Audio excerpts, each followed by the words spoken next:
This video is sponsored by mod shopping app. உங்கள் வீட்டுக்கு தேவையான எந்த பொருட்கள்னாலும் உங்களுக்கு தேவைன்னா இந்த ஆப்பில் போய்ட்டு நீங்கள் லாகின் பண்ணிட்டு என்னனாலும் ஆர்டர் பண்ணலாம். உங்கள் வீட்டுக்கு வந்துகிட்டே இருக்கும். ட்ரை பண்ணுங்கள், என்ஜாய் பண்ணுங்கள். நம்ம இன்றைக்கி எந்த டாபிக் பற்றி பார்க்க போகிறோம்? Table tennis. அதோட ஹிஸ்ட்ரி என்ன? டேபிள் டென்னிஸோட ஹிஸ்ட்ரி என்ன? அதோட எக்யூப்மெண்ட்ஸ், என்னென்ன எக்யூப்மெண்ட்ஸ் பயன்படுத்துவாங்க? ரூல்ஸ் அண்ட் ரெகுலேஷன்ஸ் என்ன? வாங்க இன்றைக்கி நம்ம தெரிஞ்சுக்கலாம். முதல்ல டேபிள் டென்னிஸ் எப்போ உருவாச்சு? The formation of international table tennis federation, IITF அப்படின்னு கூப்பிடுதாங்க. ஆரிஜின் வந்து 1080s அந்த 800 அந்த இடத்துல தான் உருவாச்சு. கோல்ஃப் பால்ஸ் அந்த மாதிரி இதை வச்சு தான் உருவாக ஆரம்பிச்சிது. ஐஐடி வந்து ஐடிடிஎஃப் வந்து 1926 உருவாச்சு. Formed series of meeting London, பெர்லினில் உருவாச்சு. ஒலிம்பிக் டெபியூட் முதல்ல ஒலிம்பிக் எப்போ 1988 அப்போ தான் ஒலிம்பிக் வந்து நடந்திருக்கு. ஸ்கோரிங் சிஸ்டம் வாஸ் சேஞ்ச் 11 பாயிண்ட்டாக மாறிச்சு. Every 2 points. அந்த பாப்புலாரிட்டி முதல்ல ரொம்ப கம்மியாக இருந்துச்சு. இப்போ பாப்புலாரிட்டி இந்த game கூடுந்தது.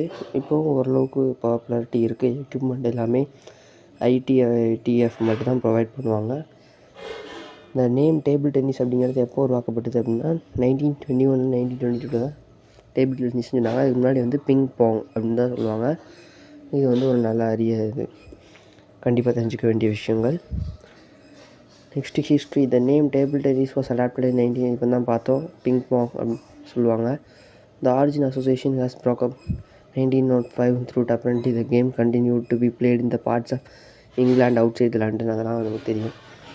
The first world championship எதுவும் நடந்துச்சு லண்டனில் 1926 வந்து இப்போ தான் வேர்ல்டு சாம்பியன்ஷிப் நடந்துச்சு. யூரோப்லாம் டாமினேட் பண்ணாங்க. யூரோப் சைட்ஸில் உள்ள கண்ட்ரிஸ் எல்லாமே இந்த கேம் வந்து நல்லா டாமினேட் பண்ணாங்க. ஏஷியன் கேம்ஸ் ஏஷியா வந்து கொஞ்சம் இதாக தான் விளாண்டும். எக்யூப்மெண்ட்டு ரூல்ஸு இதெல்லாம் வந்து ரொம்பவே நல்லாயிருக்கும். 9 ஃபீட்டில் இருக்கும். அப்பர் சி ஒரு லெவலு 30 inches 76 centimeter இருக்கும். நெட்டு வந்து 6 ஃபீட்டில் இருக்கும். பிளேயர் சர்ஃபேஸு எல்லாமே செக் பண்ணி தான் உள்ளே விடுவாங்க, அலோட் பண்ணுவாங்க. கரெக்டாக விளாடணும். ஒலிம்பிக்கில் எத்தனையோ கேம் இருந்தாலும் இந்த கேமுக்குன்னு ஒரு கிரேஸ் இருக்குது.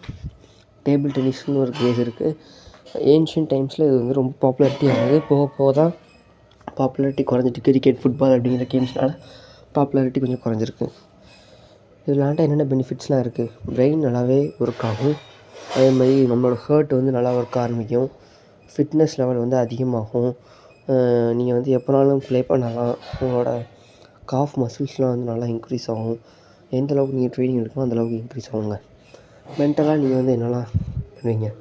நீங்கள் மென்டலாக ரொம்பவே வந்து ஸ்ட்ராங்காக இருப்பீங்க. ஒரு டிசிஷன் மேக்கிங் ஸ்கில் வந்து இம்ப்ரூவ் ஆகும். இந்த மாதிரிலாம் இருக்கும். And the video is sponsored by mod shopping app. Thank you.